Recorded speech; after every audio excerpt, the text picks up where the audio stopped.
안녕하세요. 오늘은 다섯 번째 시간이죠. 지난 시간에는 이제 자막에다가 모션을 주는 법에 대해서 간단히 살펴봤고요. 이번 시간에는 이제 동영상 애니메이션 작업에 기초가 되는 키프레임 작업에 대해서 살펴보겠습니다. 키프레임.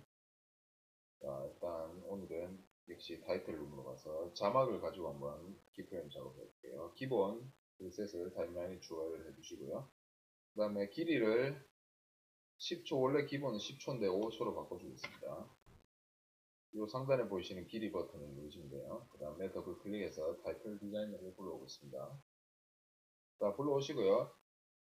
미리 보기 화면 아랫부분에 있는 타임라인 있죠. 이 부분이 바로 이제 키프레임 작업을 하는 키프레임 타임라인인데요. 키프레임은 뭐냐면은 애니메이션 동작을 주기 위해서 자기 임의대로 이제 시간대별로 어떤 동작이 이제 이 타이틀에 대한 동작이 어떻게 변할 것인가를 지정해주는 작업입니다. 쉽게 말해서. 자, 예를 들어서요. 자, 제가 위치, 이제 빨간색 타임바를 시작 부분에도 옮겨놓고, 위치에다가 처음 시작 위치를 1로 주겠습니다. 정중앙으로 주고요. 그 다음에 타임바를 이동해 주시고, 그 다음에 이 타임라인 이동하시면은, 자, 1초 9프레임이죠. 1초 9프레임 때에는, 위치를 만약에 상단 좌측으로 만약에 옮겨주고 싶다. 그러면 상단 좌측으로 이렇게 옮겨주시면은 이렇게 다이아몬드가 두 개가 생기죠. 자, 근데 미리 보기를 해보겠습니다. 어떻게 변해가는지. 자, 이렇게 되는 겁니다. 자, 그러니까 키프레임은 처음과 끝부분, 요 두 부분만 이제 요 두 부분 시간대에서 상태를 각각 지정을 해주시면은 이제 점점 변해가는 겁니다. 이런 식으로. 이런 식으로 변해가는 거죠. 대충 키프레임의 개념은 이렇게 알아두시면 되고요. 키프레임 추가를 하는 작업창은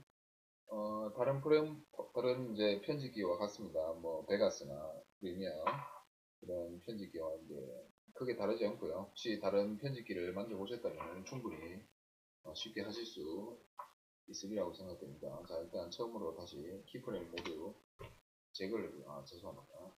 자막까지 모두 제거되고요. 키프레임을 제거를 해보고 있습니다. 제거를 하고요. 키프레임 어디서 추가를 할 수 있냐면 좌측에 메뉴 탭 있죠. 가장 하단에 보시면은 개체 설정이라고 있습니다. 개체 설정. 여기에 위치, 스케일, 불투명도, 회전 이렇게 네 가지 항목이 있는데요. 자, 여기 똑같죠. 위치, 스케일, 불투명도, 회전. 자, 위치는 자막의 위치를 뜻합니다. 이렇게 자막의 위치죠. 그 다음에 스케일은 자막의 크기를 뜻합니다. 그러니까 자, 좌측 창에서 스케일을 한번 이렇게 슬라이드를 이동해 보시면 커졌다가 작아졌다가 하는 게 보이시죠? 그 다음에 불투명도는 이제 투명도죠. 슬라이드를 왼쪽으로 해주시면 이제 없어지고요. 그 다음에 100으로 해주시면 가장성이에요. 그 다음에 회전은 각도입니다. 자, 마이너스 360도부터 360도가 됐죠. 마이너스 360도에서 360도로 가면은 한 바퀴, 그 다음에 두 바퀴. 두 바퀴가 회전이 되도록 되어 있습니다. 자, 지형으로 돌려주고요.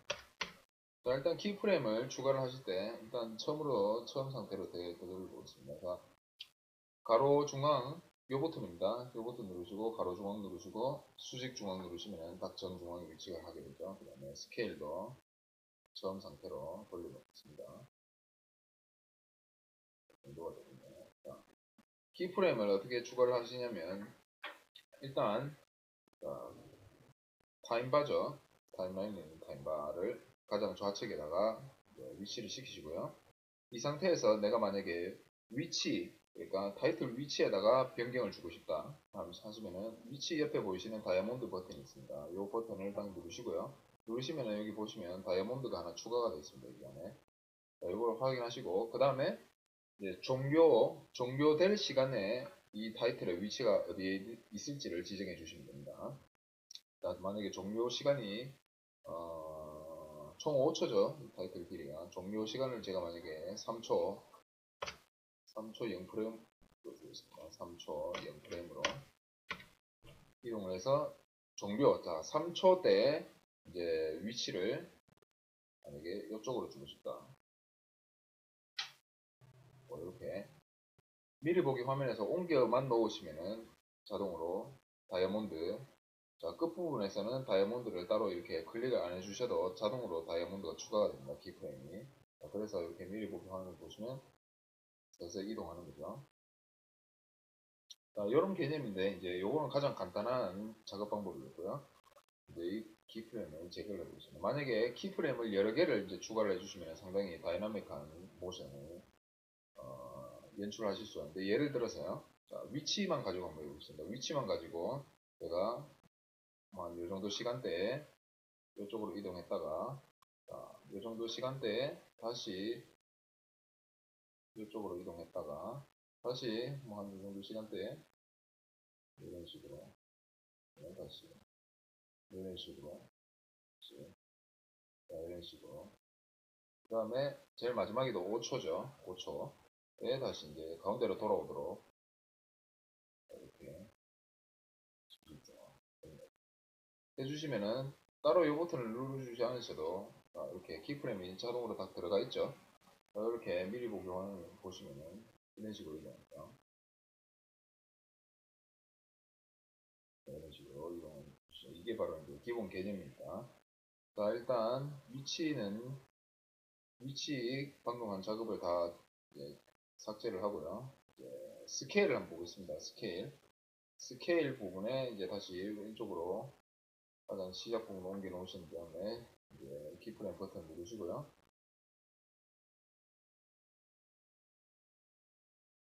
누르시고 그 다음에 스케일은 크기죠. 크기 이제 한 이 정도 시간대에 제가 크기를 키워주겠다 하시면 이렇게 슬라이드를 움직여주세요. 스케일은 슬라이드 움직이시는 게 더 편합니다. 이 정도로 키워주고 그 다음에 다시 한 이 정도 시간대에 다시 이 정도로 작게 줄어들고 끝나는 부분에서는 아예 완전히 작게 해주겠다. 뭐 이렇게 키프레임 작업을 해줬습니다. 그리고 미리 보기를 보시면 이렇게 이런 식으로 움직이는 거죠. 이런 식으로. 자, 여기에서 이제 키프레임을 하나의 항목에다가만 추가할 수 있는 게 아닙니다. 복수의 항목에다가 이제 키프레임을 한꺼번에 추가를 해줄 수가 있습니다. 불투명도까지 같이 작업을 해볼게요. 불투명도. 자, 불투명도도 마찬가지로 타임바를 이동해 주시고요. 추가 버튼을 누르시고 다시 상단에 있는 위치 키프레임과 동일한 시간대에다가 키프레임 동작을 넣어주겠습니다. 그 다음에 이쪽으로 이동하셨죠? 그 다음에 따로 요 버튼을 눌러주지 않으셔도 됩니다. 불투명도 가셔가지고 조금 흐리게 글자가 제일 커졌을 때는 가장 흐리게 해주겠다. 그리고 세 번째 키프레임이죠. 이 시간대에는 다시 진하게 돌아오겠다. 그 다음에 끝나는 부분에서는 완전히 사라지도록 불투명도를 0으로 해주겠다. 자, 이렇게 되면 어떻게 되는지 한번 보겠습니다.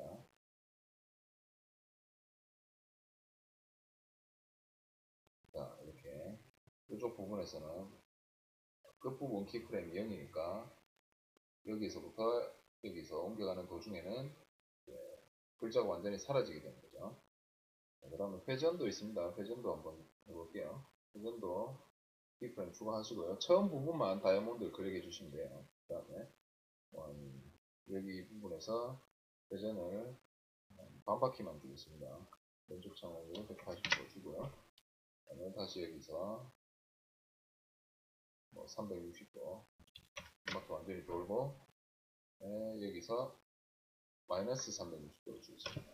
그럼 시계 반시계 방향으로 두 바퀴 돌면서 없어지겠죠. 이렇게 숫자값을 입력해 주시면은 이게 입력을 안 했네요 제가. 마이너스 360하고 엔터를 쳐주셔야 됩니다. 엔터를 쳐주시면은 요 끝부분에 회전 키프레임에 요 키프레임이 들어가 있죠. 다시 미리 보기를 보시면은 회전까지 되면서 이렇게 사라지는 애니메이션 효과가 추가가 되는 거죠. 뭐 어렵지 않습니다. 그리고 잠시만요. 제가 이거를 말씀을 드려야 되나 모르겠네요. 위치 키프레임을 보시면 점점 가까이 하고 점점 멀리라고 항목이 있습니다. 이게 바로 이제 프리미어나 에펙 같은 프로그램을 보시면 영어로 is in, is out이라고 되어 있는 이제 메뉴입니다. 14 파워 디렉터 14 버전에 새로 추가된 애니메이션 효과인데 이게 뭐냐면요. 자, 위치 키프레임을 이제 추가를 해주시고요. 그 다음에 여기에서 위치를 좀 적당하지 않네요. 이게 예제가 적당하지 않습니다. 그래서 제가 취소를 하고요. 새로 타이틀을 열겠습니다. 자, 그리고 위치 키프레임만 따로 작업해 볼게요. 자, 위치 키프레임을 시작 부분에서 하나 추가를 해주시고, 그 다음에 이 정도 시간대에 위치를 열로 이동을 해주겠습니다. 좌측 하단으로. 그 다음에 이 정도 시간대에는 다시 우측 중앙 지점. 그리고 끝나는 시간대에는 다시 원래대로 가운데가 전 가운데로 이동을 해주십니다. 이런 식으로 이동을 해주시면은 이 상태에 키프레임을 넣으면 이런 식으로 이동을 하는 거죠. 이런 식으로 이동을 하는데 이제 점점 가까이 점점 멀리 이 기능을 한번 살펴보도록 했잖아요. 여기에서 점점 가까이 점점 멀리죠. 자, 시작 부분입니다. 이게 시작 부분인데 시작 부분에서는 이 타이틀이 이동을 합니다. 그러니까 떠납니다. 다음 위치로 떠나는 거죠. 자, 다음 위치로 떠날 수밖에 없습니다. 왜냐하면 시작 부분이기 때문에 이 위치로 다가오는 그 동작은 없는 겁니다. 그래서 점점 멀리밖에 활성화가 안 되는 겁니다. 점점 멀리를 체크를 해주시면은 자 보세요 어떻게 되는지. 점점 멀리는 이제 이 부분을 체크를 해주시면은 이제 자막이 두 번째 요 위치로 갈 때 가속 효과가 보는 겁니다. 보시면은 이런 식으로 가속 효과가 보는 거죠. 첫 번째 구간에서 두 번째 구간으로 이동할 때. 근데 두 번째 부분에다가도 다시 점점 가까이 이 효과를 넣어주겠습니다.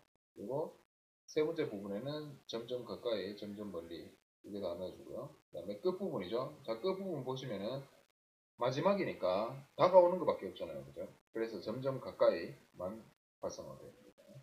효과를 보시면은 이런 식으로 이동합니다. 그러니까 동작이 좀 더 자연스러워지는 겁니다. 가속 효과가 붙어서. 뭔지 이해가 대충 되시죠? 그러니까 이 부분은 자, 시작 부분 키프레임에서는 점점 멀리를 넣어주시고 중간 부분 있죠? 이 부분 중간 부분 키프레임은 보통 두 개 다 넣어주시면 됩니다. 이렇게 점점 가까이 점점 멀리요. 두 개 다 넣어주시고 끝부분에다가는 점점 가까이만 넣을 수 있죠. 그리고 강도도 이동하시고 강도도 이렇게 해주실 수 있습니다. 강도를 세게 하면은 점점 멀리 갈 때 가속이 갑자기 확 붙는 거죠. 다시 한번 밀어볼게요. 이런 식으로 좀 더 부드러운 모션 이제 연출이 가능하다. 오늘 키프레임은 타이틀 디자인에서 키프레임을 주는 방법에 대해서 알아봤고, 키프레임은 모든 비디오와 사진 소스에다가 키프레임 작업을 넣어줄 수가 있습니다. 근데 사진과 이미지 소스는 타이틀 디자이너가 열리는 게 아니라 PIP 디자이너에서 똑같은 작업, 요 키프레임 작업이죠. 그 작업을 해주실 수가 있으니까 다음 시간에 이제 PIP 다음번 강조해서 PIP 살펴볼 때 같이 한번 살펴보도록 하겠습니다. 오늘 여기까지 하겠습니다. 감사합니다.